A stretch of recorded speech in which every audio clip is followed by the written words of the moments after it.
नमस्कार। आज हम एक दिलचस्प किताब के कुछ हिस्सों और उसके सारांश पर बात कर रहे हैं। किताब का नाम है अत्यधिक सोच से आत्म प्रेम तक।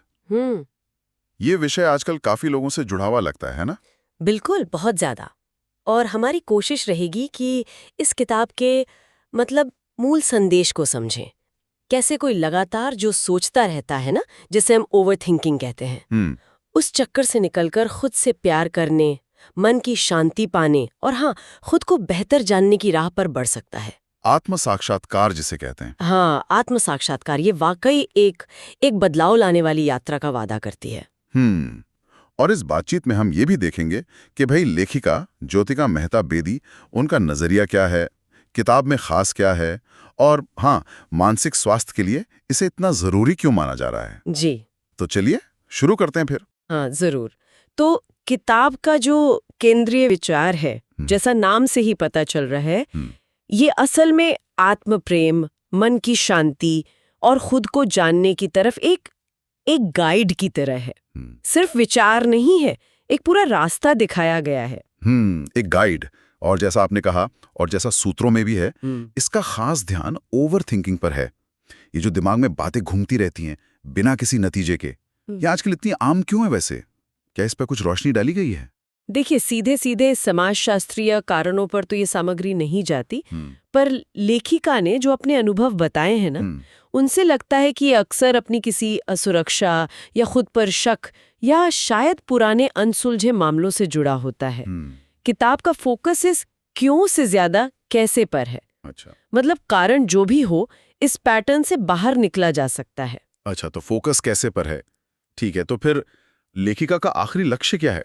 सिर्फ ओवरथिंकिंग बंद करना? मैं सिर्फ विचारों को रोकना नहीं, वो तो शायद मुमकिन भी ना हो। असल लक्ष्य है अपने विचारों के साथ अपना रिश्ता बदलना। लेखिका चाहती हैं कि पढ़ने वाले उस भंवर से निकलें और खुद से प्यार करना सीखें, और उससे भी जरूरी खुद को स्वीकार करना। आत्मस्वीकृति। हाँ, आत्मस्वीकृति। जब आप खुद को अपनाना शुरू करते हैं ना, हाँ। आपकी कमियां, आपकी खूबियां, सब कुछ, हाँ। तो वो विचारों का शोर काफी हद तक कम होने लगता है। ये एक तरह से नकारात्मक सोच की जगह सकारात्मक आत्मचर्चा लाने जैसा है। ओके, ओके, ये दिलचस्प है। चलिए लेखिका की शैली और उनके तरीके पर बात करते हैं। कहा गया है कि शैली सरल है, सजीव है, भावनात्मक भी। जी, इसका मतलब क्या हुआ पढ़ने वाले के लिए? इसका मतलब ये है कि ये कोई भारी भरकम अकाडेमिक किताब नहीं है, कोई उपदेश नहीं दे रहा। ज्योतिका मेहता बेदी ने, जैसा पता चलता है, बहुत ईमानदारी से अपने संघर्ष, अपनी कमजोरियां, अपनी यात्रा के उतार चढ़ाव सब कुछ बताया है। तो पढ़ने वाला फौरन जुड़ जाता है, लगता है कि हाँ, ये कोई ऐसा लिख रहा है जो समझता है, जो खुद इस रास्ते से गुजरा है। वो एक भरोसा बनता है। हाँ, वो मैं भी यहाँ रही हूँ वाला एहसास है ना? बिल्कुल। तो ये सिर्फ थ्योरी नहीं, असल अनुभव है।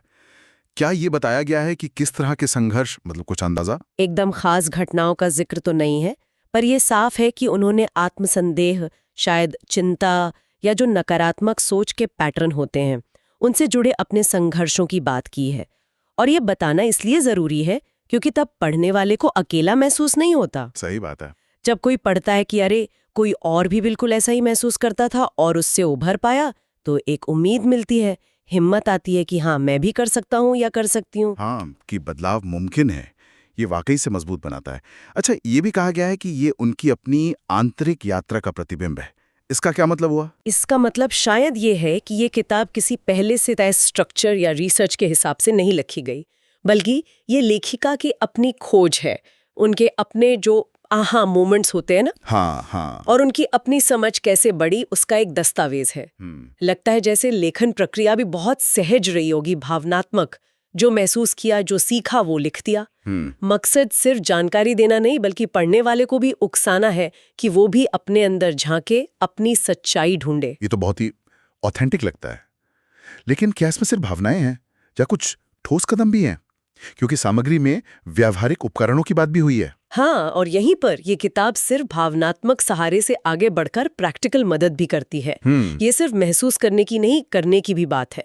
स्रोत बताते हैं कि इसमें कई प्रैक्टिकल टेक्निक्स हैं, जैसे आत्मविश्लेषण, सेल्फ एनालिसिस। हाँ, सेल्फ एनालिसिस मतलब अपने सोचने और महसूस करने के पैटर्न को पहचानना, उनके ट्रिगर क्या हैं ये समझना। ये सिर्फ सोचना नहीं, अपनी सोच के बारे में सोचना है।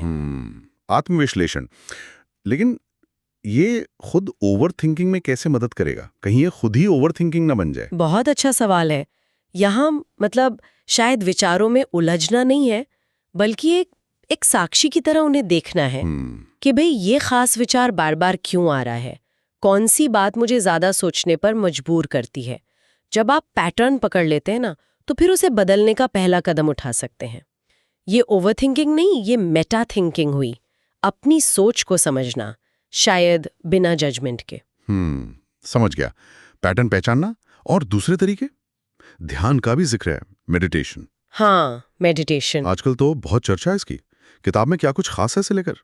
सामग्री ये तो नहीं बताती कि कोई अनोखी तकनीक है या नहीं, पर इस कॉन्टेक्स्ट में ध्यान का मकसद आमतौर पर मन शांत करना होता है और जो विचारों का बहाव है ना, उससे थोड़ी दूरी बनाना सीखना। दूरी बनाना? हाँ, क्योंकि ओवरथिंकर अक्सर अपने विचारों से एकदम चिपक जाते हैं, उन्हें ही सच मान लेते हैं। ध्यान इस पहचान को तोड़ने में मदद करता है, सिखाता है कि विचार तो बादलों की तरह है, आते जाते रहते हैं।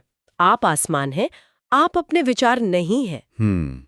और ये वर्तमान में टिकने में भी मदद करता है, क्योंकि ओवरथिंकिंग या तो अतीत में होती है या भविष्य की चिंता में। विचारों से दूरी, इस सुनने में ही काफी राहत देने वाला लग रहा है ओवरथिंकर के लिए।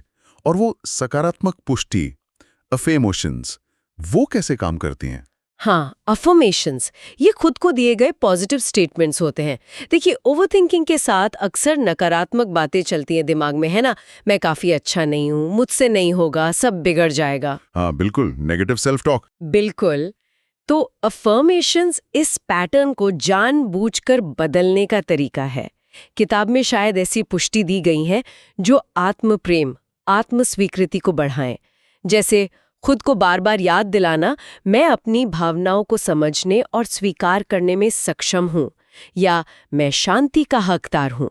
धीरे धीरे ये पॉजिटिव संदेश वो नेगेटिव पैटर्न को कमजोर कर सकते हैं। तो मतलब ये सिर्फ प्रॉब्लम का एनालिसिस नहीं है, बल्कि सक्रिय रूप से समाधान बनाने की कोशिश है।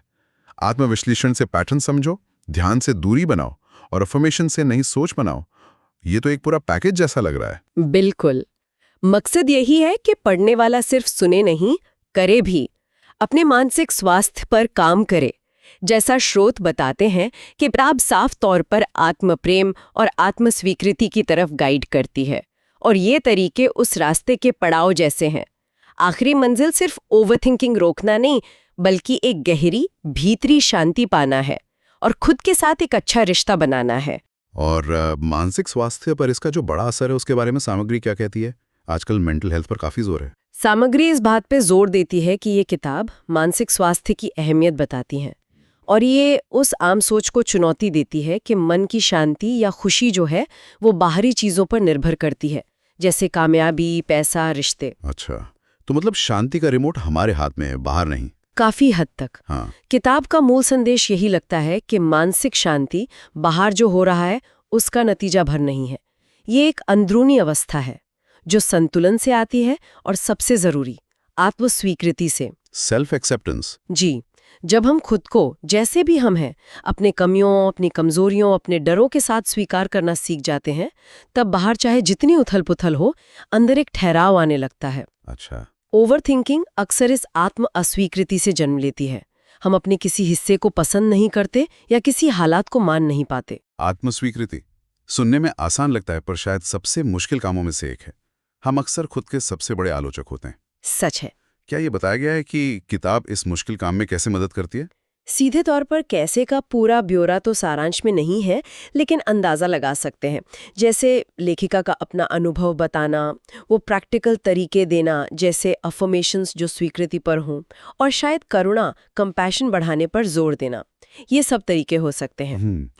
जब आप किसी और को देखते हैं कि वो अपनी कमजोरियां स्वीकार कर रहा है और फिर भी खुद से प्यार कर रहा है, जैसा लेखिका ने शायद अपनी कहानी में किया होगा, तो आपको भी हिम्मत मिलती है, एक तरह से इजाजत मिलती है कि हाँ ठीक है, अगर मैं परफेक्ट नहीं हूं। ये बहुत मानवीय और जरूरी संदेश है।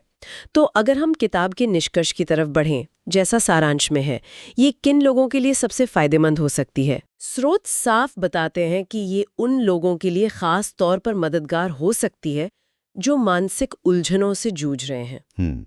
मतलब चाहे वो लगातार चिंता हो, भविष्य का डर या अतीत का पछतावा। खासकर वो लोग जो आत्मसंदेह के शिकार हैं, खुद की काबिलियत पर शक करते हैं और जो ओवरथिंकिंग के जाल में फंसा हुआ महसूस करते हैं। ऐसे लोगों के लिए ये एक भरोसेमंद साथी या गाइड की तरह काम कर सकती है। और क्या ये सिर्फ मुसीबतों से निकलने का रास्ता दिखाती है या कुछ और भी है? सामग्री के मुताबिक इसका एक और अहम पहलू है प्रेरणा, मोटिवेशन। ये सिर्फ नेगेटिविटी से दूर जाने की बात नहीं करती, बल्कि पॉजिटिविटी की तरफ बढ़ने के लिए प्रेरित करती है। अच्छा। ये पाठकों को न केवल शांति खोजने बल्कि एक्टिवली आत्म प्रेम और आत्म स्वीकृति को बढ़ाने के लिए प्रोत्साहित करती है।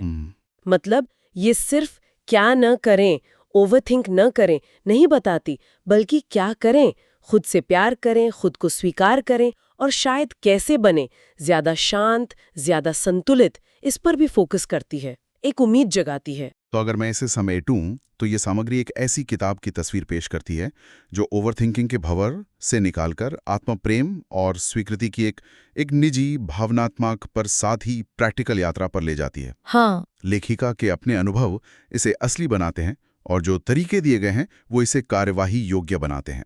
ये उन लोगों के लिए एक सहारा हो सकती है जो अपने ही विचारों के बोझ तले दबे हैं। बिल्कुल सही कहा आपने, बिल्कुल सही सारांश।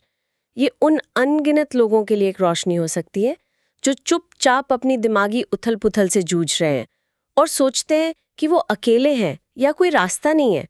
ये बताती है कि रास्ता है और वो रास्ता अंदर से शुरू होता है। तो इस पूरी चर्चा का निचोड़ हमने देखा कि ये किताब ओवरथिंकिंग से सेल्फ लव तक के सफर के बारे में है। लेखिका का अपना तजुर्बा इसे खास बनाता है और इसमें ध्यान, आत्मविश्लेषण जैसे प्रैक्टिकल उपाय भी हैं, मन की शांति और खुद को कबूल करने में मदद के लिए। और ये बाहरी हालात के बजाय अंदरूनी संतुलन पर जोर देती है। हाँ, और ये हमें इस गहरे सवाल पर सोचने को मजबूर करती है कि हम अपनी मानसिक शांति के लिए कितनी जिम्मेदारी लेने को तैयार हैं। क्या हम वाकई मानते हैं कि हमारी खुशी बाहर की चीजों पर है, या हम अपने अंदर की दुनिया को संवारने के लिए काम करने को तैयार हैं? ये किताब शायद इसी दूसरे रास्ते की बात करती है। बिल्कुल। तो इस सारी बातचीत के बाद एक विचार जो रह जाता है मन में, जिस पर शायद हमारे सुनने वाले आगे सोच सकते हैं। हाँ, एक आखिरी ख्याल ये हो सकता है, ये सामग्री सोचने पर मजबूर करती है कि क्या अपने सोचने के जो खास पैटर्न हैं, उनको सिर्फ पहचानना और उन्हें बिना किसी आलोचना के, बिना फौरन बदलने की कोशिश किए बस स्वीकार कर लेना, क्या यही आत्मस्वीकृति की तरफ पहला और शायद सबसे जरूरी कदम हो सकता है? क्या सिर्फ अपने विचारों का एक शांत गवाह बनना ही बदलाव की शुरुआत कर सकता है? इस पर सोचा जा सकता है।